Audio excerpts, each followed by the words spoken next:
Bienvenidos a esta guía técnica sobre HP 15 SFQ. Somos Kelatos Informática, expertos en reparación técnica. Recogemos tu equipo a domicilio, realizamos diagnóstico y te enviamos presupuesto antes de reparar. Sin llamadas, sin desplazamientos. Estamos ubicados en calle Joaquín María López 26, Madrid.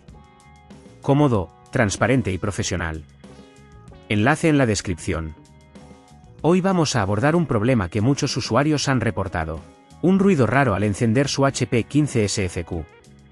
Este síntoma puede ser causado por un ventilador que está fallando o acumulación de polvo en su interior. Ignorar este ruido puede llevar a un sobrecalentamiento del dispositivo, lo que podría dañar otros componentes si no se repara a tiempo. Para realizar esta reparación necesitarás un destornillador de estrella, una espátula de plástico para abrir el equipo, un pincel para limpiar el polvo y, por supuesto, un nuevo ventilador que sea compatible con tu modelo de HP 15 SFQ.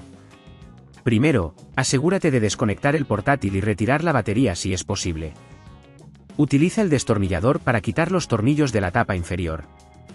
Hazlo con cuidado y asegúrate de guardarlos en un lugar seguro.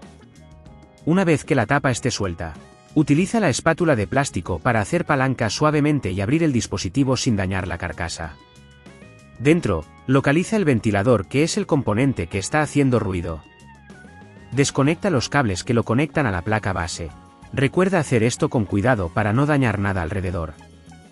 Retira los tornillos que fijan el ventilador en su lugar y extráelo con suavidad. Ahora, coloca el nuevo ventilador en el mismo sitio, atorníllalo y vuelve a conectar los cables.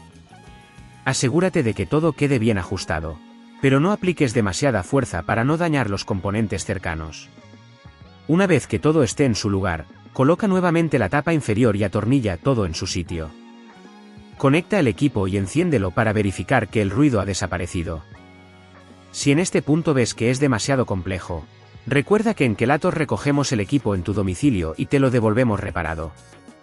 Para evitar que este problema vuelva a ocurrir, te recomendamos limpiar regularmente el interior de tu portátil y asegurarte de que el ventilador esté en buen estado. También es importante usar el dispositivo en superficies planas para permitir una buena ventilación. Si no quieres arriesgarte a dañar tu equipo, en Kelatos lo recogemos, reparamos y devolvemos a tu domicilio en toda la península. Enlace en la descripción.